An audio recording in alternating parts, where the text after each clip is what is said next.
तर हा विचार खूप पुढे जाईल. आणखी एक मोठी बातमी येते. लोकसभेच्या जागा 824 पर्यंत वाढवा.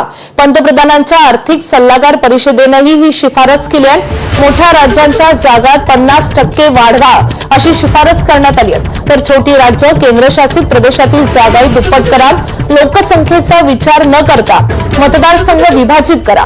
मतदारसंघाचं विभाजन केल्यास मतदान हे 2 ते 3% वाढेल. 2009 ते 24 दरम्यानच्या निवडणुकांचा अभ्यास करून अहवाल सादर करण्यात आलेला आहे आणि त्याच अनुषंगाने ही शिफारस करण्यात आली आहे.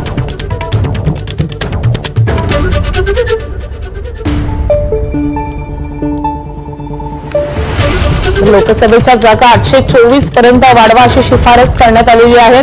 मोठ्या राज्यांच्या जागात 50% वाढ करा अशी शिफारस आहे. छोटी राज्य केंद्रशासित प्रदेशातील जागाही दुप्पट करा. लोकसंख्येचा विचार करू नका. मतदारसंघ विभाजित करा असं या शिफारस करताना म्हटलेलं आहे.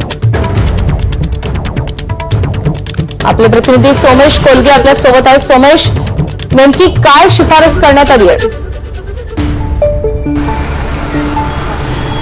यापूर्वी जी एक अमेंडमेंट सध्या संसदेमध्ये सादर करण्यात आली होती, ज्यावेळी महिला आरक्षणाकरता म्हणून प्रत्येक राज्याच्या 1/3 जागा वाढवा आणि 2011ची जनगणना आधार धरून त्या अनुषंगाने त्या निकषांचा विचार करून एकूण सर्व प्रकारे मतदारसंघ विभाजित करा आणि नवे मतदारसंघ तयार करा अशा स्वरूपाची ती अमेंडमेंट आहे. आता जो पंतप्रधानांचा आर्थिक सल्लागार मंडळ आहे त्यांनी ही संख्या 824 पर्यंत नेण्याची शिफारस केली आहे आणि 2027ची जी जनगणना आहे म्हणजे 2026ची जनगणना जी सध्या सुरू आहे त्या जनगणनेचा आधार घेऊन नवे मतदारसंघ तयार केले जावेत. नव्या मतदारसंघांची निर्मिती व्हावी असं म्हटलेलं आहे. मोठ्या राज्यांना थेट 50% मतदारसंघ वाढवावेत आणि छोट्या राज्यांमध्ये सुद्धा त्यांच्यावरती अन्याय होणार नाही अशा स्वरूपाचा एक फॉर्म्युला विकसित करण्यात यावा. त्याशिवाय महिला, अनुसूचित जाती, जमाती आणि या इतर असे निकष देखील विचारात घेऊन बहुभाषिकता असेही निकष विचारात घेतले जावेत आणि त्या अनुषंगाने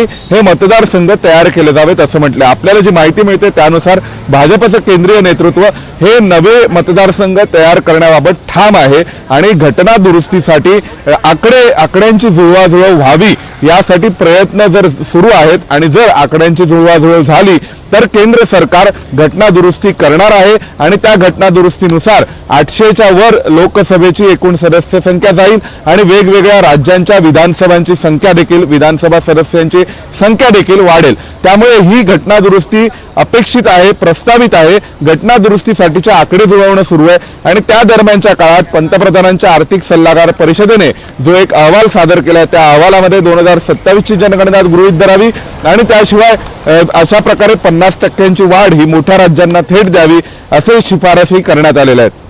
नक्कीच विधेयक नामंजूर झाल्यानंतर विरोधकांनी याला कडाडून विरोध केल्यानंतर आता ज्या नव्या शिफारसी होतात त्यावर कसे पडसाद उमटतात ते पाहणं महत्त्वाचं असणार आहे. सुमेश, धन्यवाद असं सविस्तर माहितीसाठी.